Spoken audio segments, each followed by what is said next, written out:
My name is Dinesh Balachandran. I'll be managing this new fund that we are launching called SBI Dynamic Asset Allocation Fund.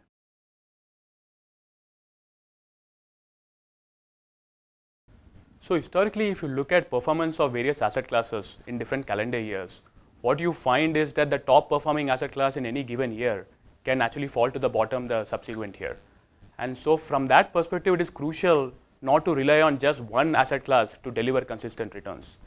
Ideally speaking, you have equity, which is a high risk, high return asset class, and you have debt, which is a lower risk but lower return asset class. An optimal allocation between these asset classes can provide more stability to a portfolio and can help deliver better risk adjusted returns over a longer time period.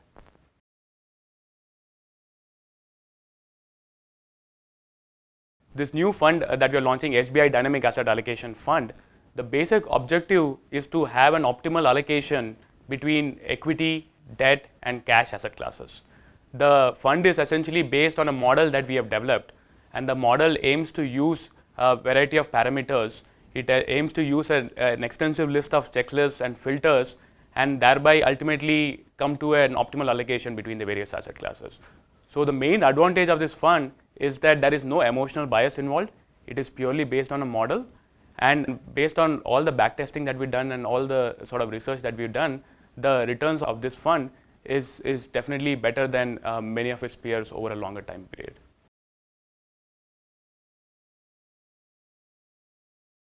So the fund aims to allocate weight between three different asset classes: equity, debt, and cash.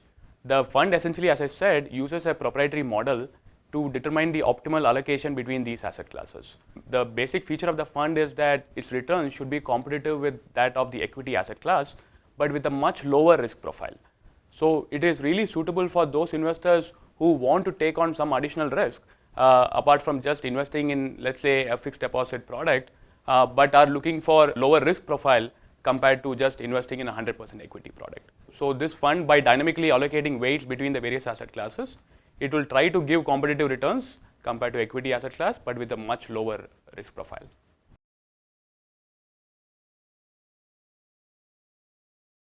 So there are a lot of investors who want to take on incremental risk because they are not satisfied with the FD return, but they are worried that the drawdown that they might face, like for example, something that we saw in 2008, where the drawdowns in equity asset class was quite significant, and people are worried about such a drawdown.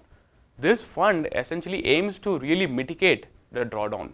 So a crucial point to harp on here is that from a risk perspective, this fund should have much lower drawdowns even during times of crisis, and so the downside risk is mitigated quite a bit.